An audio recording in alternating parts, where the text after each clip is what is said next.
가격 하락이 시작되는데 저는 이제 속도와 폭의 문제겠죠. 그런데 의외로 이제 빨라질 수 있다. 네. 그걸 아직 이제 전망을 좀 필요하긴 한데 일단 가장 큰 이유는 뭐 계속 말씀드리지만 매도 물량의 증가인데요. 전 내년도 매도 물량 서울 아파트를 상반기에 10만 호 이상으로 보고 있습니다. 네. 그래서 현재 기준 8만 9천 호 정도 되거든요. 전 10만 호 넘는 게 굉장히 중요한 신호를 줄 거예요. 그렇게 되면은 가격의 하락폭과 그리고 속도를 좀 빠르게 할 가능성이 있고요. 그렇게 되면 뭐 잘 아시다시피 매물이 증가하기 시작하면 공교롭게도 수요도 줄기 시작한다는 거죠. 그래서 서울의 주요 지역을 중심으로 해서 일종의 가격의 하락폭이 조금 더 빨라지는 한 해가 되지 않을까 그런 전망을 하고 있습니다. 대출이 부동산 시장에 영향을 미치는 건 맞습니다. 네. 그런데 대출은 일종의 2차적인 문제라고 생각해요. 무슨 얘기냐면 내가 집값이 오를 것 같아. 그리고 내 집 마련을 꼭 해야겠어. 이런 마음이 생겨야 대출도 영향을 주는 거죠. 그런데 집값이 더 떨어질 것 같은데 아니면 집값이 조정받을 것 같은데 이런 마음이 생기면 아무리 대출해 준다고 그래서 대출을 받아서 집을 사지는 않거든요. 그래서 정책 대출이라든지 아니면 은행에서 대출 여력이 생기더라도 이런 대출의 일종의 정상화 내지 대출이 증가하면서 집값이 오를 가능성은 전 적어 보인다는 거고요. 또 한 가지는 사실 대출의 이런 도미노 현상을 주목해서 보실 필요가 있는데 2024년도에 대출이 크게 영향을 미친 이유는 특히 정책 대출 같은 경우에 갈아타기 수요를 이끌었기 때문이에요. 그래서 예를 들어서 6억 원 이하의 대출이 돼도 6억 원 이하 아파트를 팔아서 뭐 한 10억 원을 사고 또 10억 원이 팔리니까 또 그걸 돌아서 15억 원짜리 사고 이런 도미노 현상이 있었거든요. 그런데 내년도에 2025년도에는 그런 도미노 현상도 좀 제한적일 가능성이 있다라는 판단을 하고 있습니다. 그렇게 되면 오히려 역 도미노 현상이 나타나는 거죠. 역 레버리지라고 할까요? 그래서 대출이 조금 줄면 만약에 가계대출의 총량이 조금 줄면 그 영향의 여파가 훨씬 더 커지면서 수요의 감소폭이 더 크지 않을까. 즉 내 집이 안 팔리니까 갈아타기 수요도 불가능한 그런 한 해가 되지 않을까 예상하고 있습니다. 수요가 줄어드니까 당연히 거래량은 감소하는데 과거처럼 1,000건 밑으로 감소하기는 좀 어려워 보여요. 이유는 뭐냐면 매물이 증가하면서 호가를 낮추는 물량들이 나오기 때문에 가격이 어느 정도 내려가면 또 일부 지역은 거래가 되는 지역도 나올 수 있거든요. 그래서 뭐 극심한 거래량 감소보다도 거래량이 줄어들지만 어느 정도 일정 선을 유지하면서 수요가 줄어든 상태로 계속 좀 가는 그런 모습이 이어지지 않을까 보고 있습니다. 금리 인하가 시장에 특히 수요에 영향을 미치기 위해서는 두 가지 요소가 필요한데 첫 번째는 금리 인하의 폭이 커야 되고요. 두 번째는 금리 인하가 예상치 못해야 됩니다. 네. 그래야 시장의 수요자들의 변화를 일으킬 수 있는데 이 두 가지 다 해당이 안 된다. 네. 금리 인하를 모두 다 예상하고 있고 또 금리 인하 폭이 클 가능성이 굉장히 적잖아요. 물론 뭐 특별한 일이 생겨서 한국 경제가 갑자기 엄청나게 위축되고 막 이러면 금리 인하가 불가피하지만 그러더라도 그 인하는 경기 위축에서 오는 인하기 때문에 수요를 이끌 금리 인하는 2025년도에 좀 불가능하지 않을까 좀 보고 있습니다. 그래서 여러분들이 너무 이제 단일선상으로 보지 말아야 된다는 얘기를 제가 계속 강조하잖아요. 금리 인하가 된다고 해서 부동산 가격이 오르는 게 아니고 금리 인하 된 다음에 수요가 증가해야 집값이 오르는 겁니다. 그 말씀을 드리는 거고요. 그런데 금리 인하가 되더라도 수요 증가의 어떤 모멘텀, 트리거가 되기에는 한계가 있다고 저는 판단하는 거죠.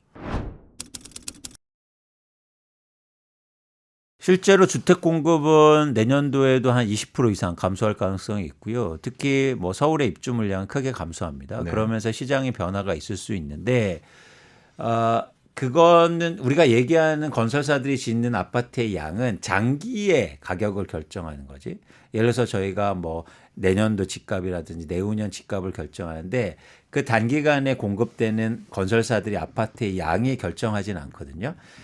이것도 제가 계속 강조하지만 집값을 결정하는 공급은 뭐다? 집을 갖고 있는 사람 시장이 내놓는 매물의 양이라는 거예요. 네. 그러니까 이런 얘기를 제가 계속 드리면 어떤 분들이 이런 말씀하세요. 야, 쟤는 맨날 똑같은 얘기가 해. 여러분 자산 시장에서는요. 새로운 얘기를 들으시면 안 돼요. 그거는 위험한 겁니다. 계속되고 중요한 얘기를 할 필요가 있다는 거죠. 진짜가 뭔지. 그래서 단기 집값을 결정하는 건 집을 내놓는 매물의 양이라는 말이에요. 그리고 그들이 결정한 호가. 그런 차원에서는 건설사들이 아무리 공급을 감소시켜도 매물이 증가하면 집값은 떨어질 수밖에 없다. 그래서 저는 매도 물량 증가를 전망하고 있는 입장 아닙니까? 그렇게 되면은 건설사들이 아파트를 뭐 공급을 안 하고 입주 물량이 줄어도 사실은 거래 가격은 하락할 수 있다고 전 전망하는 겁니다.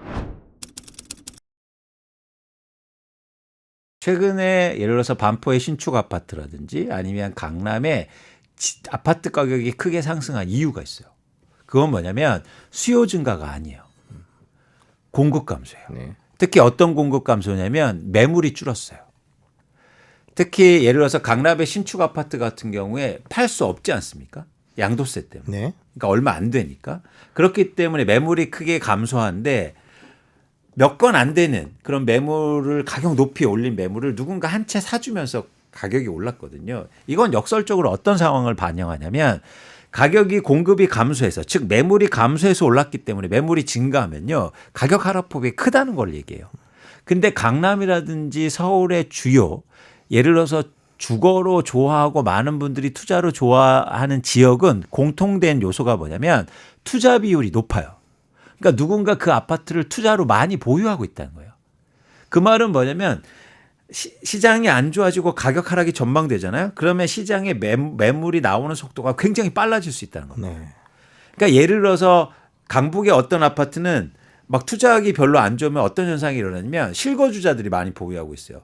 그러면 가격이 떨어질 때 이게 매물을 나옵니까? 못 나와요. 내가 거주하고 있는데 어떻게 나와요? 근데 강남은요 투자하기가 너무 좋아서요 투자자들이 많이 보유하고 있다고요. 그런데 막 경기가 위축돼요. 가격이 떨어질 것 같아요. 그럼 어떤 현상이 나오냐면 매물이 막 나오기 시작합니다. 내가 거주하지 않으니까. 오히려 그래서 강남의 이런 주요 지역의 아파트 가격이 커질 수 있다는 거죠. 그러니까 여러분들이 그런 강남은 안 빠져 불패야 이게 아니라는 겁니다. 그걸 여러분 2년 전에 경험하셨잖아요. 그러니까 그런 어떤 예를 들어서 우리가 공급을 매도 물량이라고 얘기하면 그런 시장이 안 좋아질 땐 그런 취약성을 또 갖고 있다. 그걸 여러분들이 꼭 아실 필요가 있어 보입니다. 그러니까 정부 정책 중에 가장 중요한 건 두 가지였는데요. 첫 번째는 뭐냐면 가계대출을 통해서 예를 들어서 대출을 증가시키면서 집값을 올린 측면이 있지 않습니까? 근데 저는 이게 임계점이 왔다고 봐요. 가계부채가 1,800조 원이 넘는 상황 속에서 여기서 가계부채를 더 늘려서 집값을 부양하겠다. 쉽게 말해서 집값을 떠받치겠다. 이런 정책들은 전 한계가 있다라고 보는 거죠. 그렇게 할 수도 있죠. 그러면 뭐냐면 그냥 같이 가자는 거거든요. 멀리. 저는 그게 불가능하다. 그래서 어떤 임계점에 왔다고 보고 있고요. 두 번째는 뭐냐면 재건축이나 재개발 규제 완화를 통해서 일종의 시장의 가격 상승의 모멘텀을 줬거든요. 그런데 대부분의 카드가 다 나왔습니다. 그건 결국은 용적률과 용적률 인상하고 그다음에 사업 기간을 단축시키는 이런 규제 완화에 포커스가 맞춰져 있는데 대부분 다 나온 상태거든요. 그러니까 정책이라는 게 시장에 영향을 미치기 위해서는 세 가지 요소가 필요한데 첫 번째는 뭐냐면 예상치 못한 정책일 것. 과거에 없던 정책일 것, 예상치 못한 시점일 것. 사실은 이 세 가지의 요소가 있어야 되는데 앞으로 나올 정책들은 이 세 가지 요소에 부합되지 않을 가능성이 굉장히 높아요. 모두 다 예상하고 그다음에 뭐 특별하지도 않은 그렇다 보면 이 정책이 시장에 또는 미치는 영향도 굉장히 제한적일 수 있다라고 판단하고 있습니다. 그게 바로 투자화된 자산 시장에서 우리가 꼭 고려해야 될 거예요. 그러니까 예를 들어서 선반영 됐느냐. 네. 예를 들어서 삼성전자가 실적이 좋을 것으로 예상되는 게 예상되면서 주가가 미리 올랐다면 실제로 실적이 좋게 발표하면 주가가 빠지지 않습니까? 이런 식이죠. 그래서 투자화된 자산 시장을 여러분들이 판단하고 읽으실 기준이 좀 달라야 된다는 겁니다. 일단 저는 기준을 2022년 정도 하락폭을 일단 보고 있는데요. 네. 그러면 굉장히 큰 폭의 네. 하락이지 않습니까? 그런데 전 가능성도 있어 보여요. 그런데 이번에 좀 다른 양상이 나올 수 있습니다. 그게 비단 2025년만 국한되지 않고 향후의 하락장에서는 뭐냐면 그렇게 하락하는 물건이 많아질 거예요. 이 지점이 굉장히 중요한 지점이에요. 그러니까 2022년도에 하락할 때는 그 하락한 게 예를 들어서 아파트 한 단지에 2채였어요. 근데 이제는 5채, 6채로 증가할 수 있다. 그래서 저는 하락의 국면이 조금 더 다른 양상을 보이지 않을까? 그런 전망을 하고 있습니다. 아파트 가격이 하락하는 물건이 많아질 테니까 당연히 내 집 마련이 굉장히 좋은 환경이 나타나고, 그래서 여러분들이 내 집 마련을 그때 하시는 시점이 사실 오고 있다. 저는 지금 굉장히 긍정적인 얘기를 하고 있는 건데 네. 그런 측면에서 여러분들이 계획을 구체적으로 세웠으면 좋겠다는 말씀을 드리고요. 제가 계속 강조하지만 흥미로운 지점은 집값이 떨어질 때 거래량이 감소하지 않습니까? 그 얘기는 뭐냐면 집값이 떨어질 때 집을 안 산다는 얘기예요. 그리고 집값이 오를 때 거래량이 증가한다는 말은 집값이 오를 때 집을 산다는 얘기인데 이제 반대로 할 때가 오고 있다. 그래서 집값이 빠지면 내 집 마련하시고 그래서 여러분들이 구체적인 계획을 좀 잘 세워보셨으면 좋겠다. 그리고 굉장히 좋은 기회가 온다. 그래서 긍정적으로 세상을 보셨으면 좋겠다는 말씀을 드립니다. 그런 시점이 오면 또 공교롭게도 사람들이 야 너나 사 하실 수도 있거든요. 근데 이제는 그때 제가 잘 말씀드릴 테니까 여러분들이 같이 행동으로 연결시켜 좋겠다는 생각을 좀 해봅니다.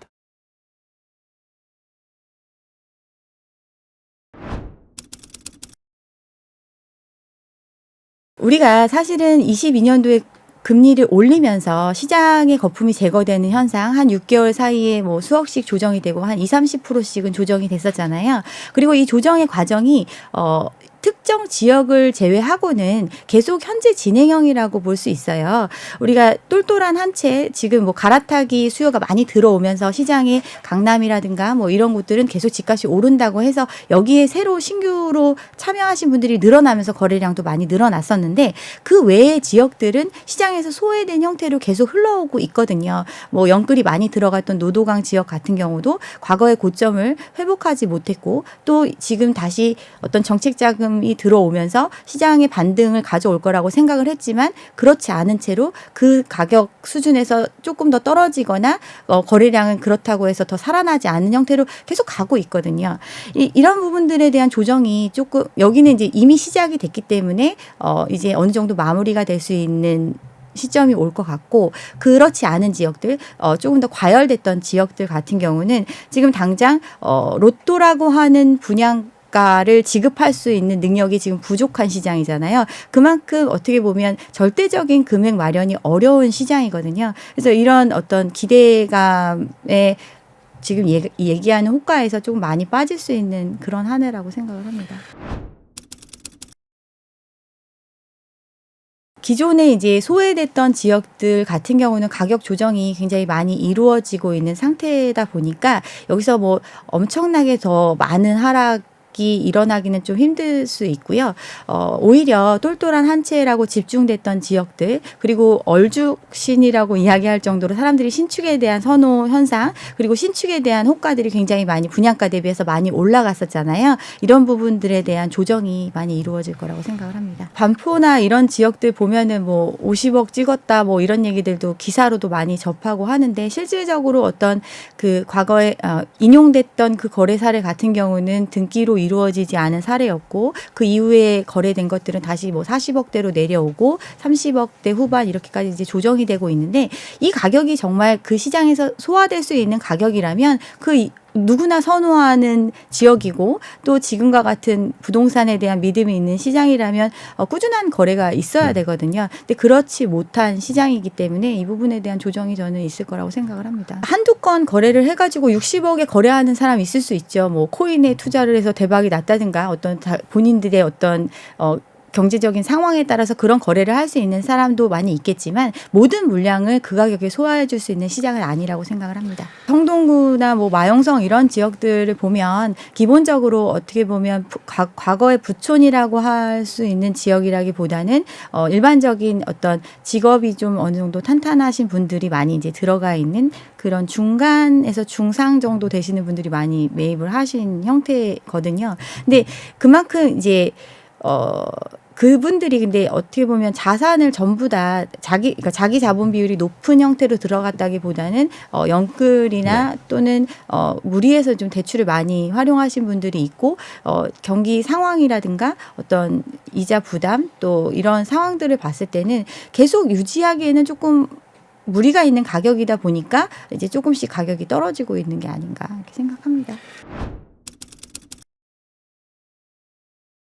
작년하고 올해 같은 경우는 정말 정책성 대출이 마중물이 돼서 시장을 불지핀 이런 시장이었잖아요. 근데 그 불을 지피기 위해서 정부가 어떤 것을 했는지를 생각을 해보면 가장 먼저 이제 역전세 문제가 불거졌을 때, 즉 집주인이 전세금을 돌려줄 수 있는 능력이 없는 상황이 됐을 때 정부가 그 전세에 대한 대출을 풀어줌으로써 역전세 문제를 완화시키는 이런 역할을 했잖아요. 근데 이거 할 때 허그가 이제 보증을 해주면서 전세 보증에 대한 부실 부분이 전부 다 이제 정부의 기관으로 이전되는 형태로 지금 됐고 아직도 이제 이게 문제가 본격화되고 있는 이런 상황이고 또 PF 시장의 자금 경색 문제가 불거졌을 때도 허그나 주금공 이런 데서 보증을 서줌으로써 기업 대출에 대한 부분에 리스크를 대신 않는 형태였거든요.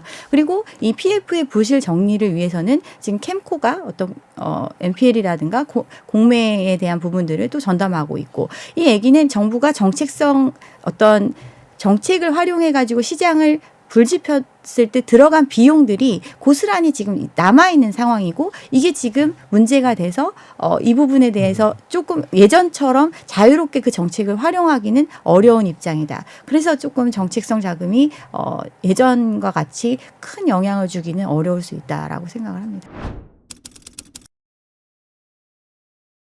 공급이라는 것이 새로 지어지는 신축 주택에 대한 공급만을 생각을 하고 그 부분이 어떤 시장의 자금 흐름이 원활하지 않아서 시장에 들어오는 게 늦어지기 때문에 공급이 부족해진다. 이걸 언론에서는 굉장히 많이 강조를 하는데 공급은 신축의 공급뿐 아니라 기존에 어떤 주택을 매입을 해서 내가 쓰지 않는 집을 매입을 해서 새로 다시 어떤 투자의 개념으로 다시 매도할 의향을 가지고 보유하고 있는 집들이 있잖아요. 네. 이런 기축의 공급 부분이 크게 늘어날 수 있는 구조이기 때문에 공급에 대한 부분에 대해서는 저는 크게 걱정을 하지 않습니다. 그리고 공급이라는 거는 부족하다라는 것 자체가 수요의 상대적인 개념이거든요. 사람들이 한 채를 원하는 시장이라면 어떤 지금의 물리적인 공급량으로 충분한 시장이거든요. 근데 한 채가 아니라 여러 채를 갖기를 원하는 시장이고 그렇게 해야 어떤 이익을 볼 수 있다라는 믿음이 있는 시장이다 보니까 아무리 많이 공급을 해도 한 사람이 10채, 100채를 원하는 시장이면 공급은 부족할 수밖에 없는 거기 때문에 이 공급 부족이라는 거는 필요한 상황에 따라서 좀 도입되는 얘기가 아닌가 이렇게 생각을 합니다.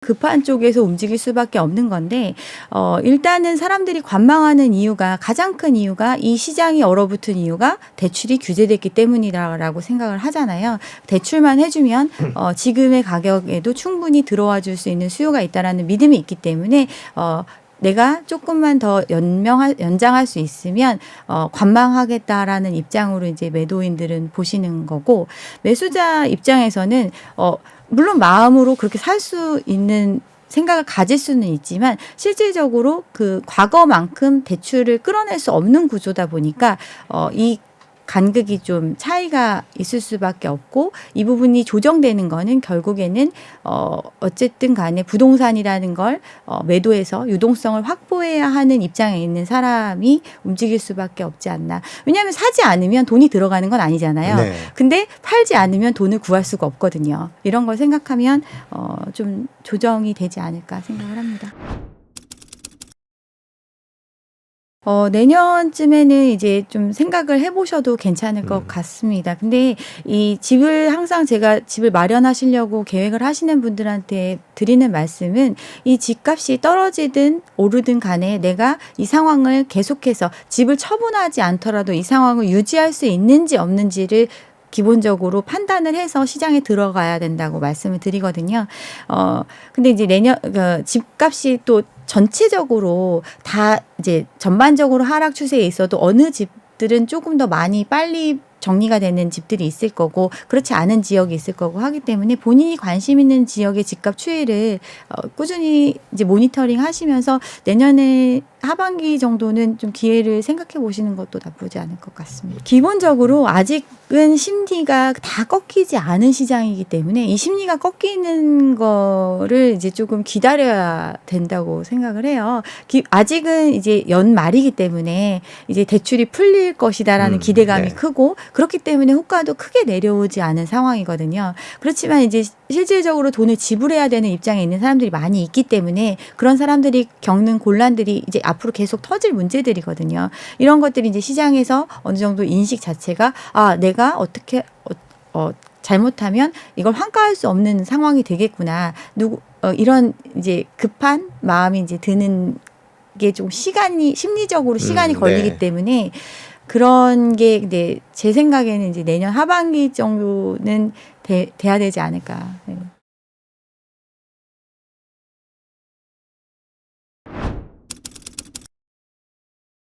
아파트 가격이 이제 10월 한 중반, 네. 후반 요때부터 이제 아파트 가격이 꺾이기 시작을 했고요.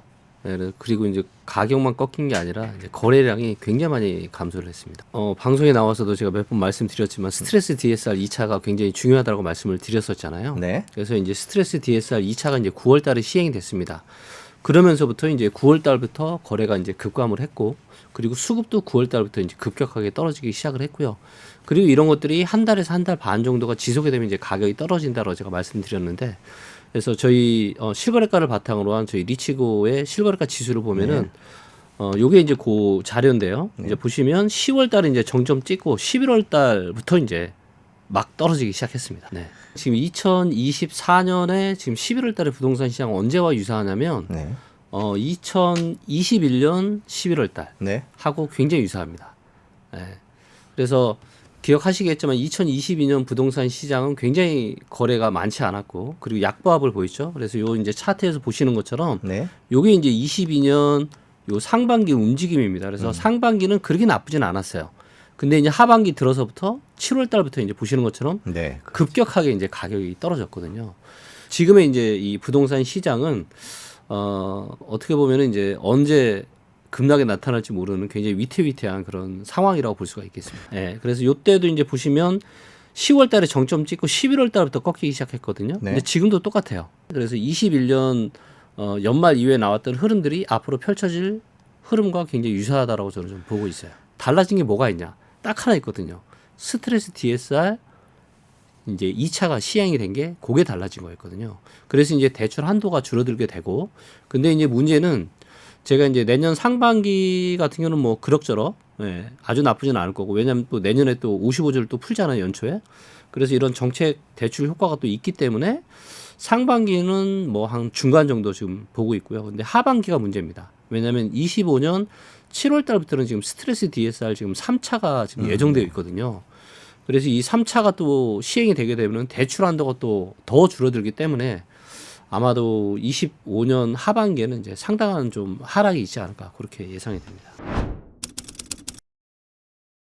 2025년 하반기가 저는 대한민국 부동산 시장에 있어서 굉장히 위험한 시기라고 좀 보고 있고요. 그때 이제 상당폭 가격이 좀 조정이 될 걸로 예상이 되고 있는데 그래서 요번에 이제 22년 하반기에 1차 하락 이후에 본격적인 하락이 내년 하반기부터 펼쳐진다라면 어디까지 하락을 할지를 제가 데이터를 가지고 계산을 해봤습니다. 그래서 주택 구입 부담 지수나 PIR이나 이런 것들을 다 감안해서 제가 자료를 만들어 봤고요.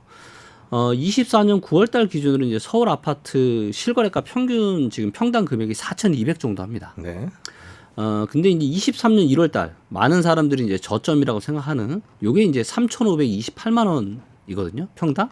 그리고 지금보다 가격이 한 16% 정도 더 낮은 수준이고요. 근데 저는 이 저점을 깨고 23년 1월 달에 저점을 깨고 더 밑으로 내려갈 가능성이 상당히 높다라고 좀 보고 있고요. 자, 그럼 어디까지 내려갈 거냐? 그래서 제가 시나리오를 추가적으로 한 4개 정도를 제가 만들어 봤는데 하나가 이제 2020년 3월 달 가격. 예, 요때죠. 요때까지 떨어지는 겁니다. 그럼 이제 22% 조정이 일어날 거고요. 그다음에 이제 좀 더 지금 경제 상황이 안 좋아지고 뭔가 침체가 온다면 더 가격이 내려갈 거고요. 그러면 2018년 10월 달 가격. 예. 그래서 평당 2,869만 원, 지금보다 32% 정도 조정된 가격이 나오게 될 거고요. 그리고 이제 19년 3월 달 가격이 평당 2,676만 원, 36% 조정. 그래서 녹색을 제가 이렇게 쳐놨잖아요.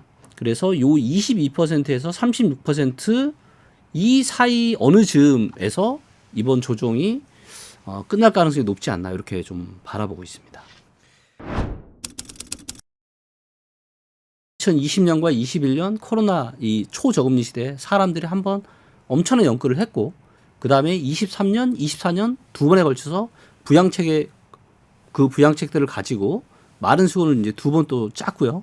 물론 또 내년에 55조 또 정책 자금 푼다라고는 하지만 그 효과가 저는 길어봐야 스트레스 DSR 3차가 시행되기 전인 한 25년 6월달 정도까지가 저는 거의 마지막으로 좀 보고 있고, 그래서 지금은 경기 자체가 굉장히 좋지 않고 상당한 침체가 올 가능성이 굉장히 지금 많다라고, 뭐 주가를 봐도 그렇고 환율을 봐도 그렇고 지금 여러 가지 뭐 경기 선행지수나 도행지수나 이런 지표들을 봐도 그렇고요. 그래서 저는 이것들이 더 이상 이제는 대한민국의 특히나 이제 서울의 이 부동산 시장을 버텨낼 수 있는 이 본질적 에너지가 싹 사라진 상태에서 이제는 스트레스 DSR 3차가 시행되면은 본격적으로 저는 조정이 발생하지 않겠나 그렇게 좀 바라보고 있습니다. 자, 이제 보시면 이제 하락하던 부동산 가격이 바닥을 찍은 게 정확하게 언제냐면 2022년 12월 달입니다. 네. 1월 달부터 올랐어요. 근데 23년 1월 달에 부동산 1월 3일 부동산 대책이 있었죠. 네. 그리고 특례 보금자리론이 있었죠.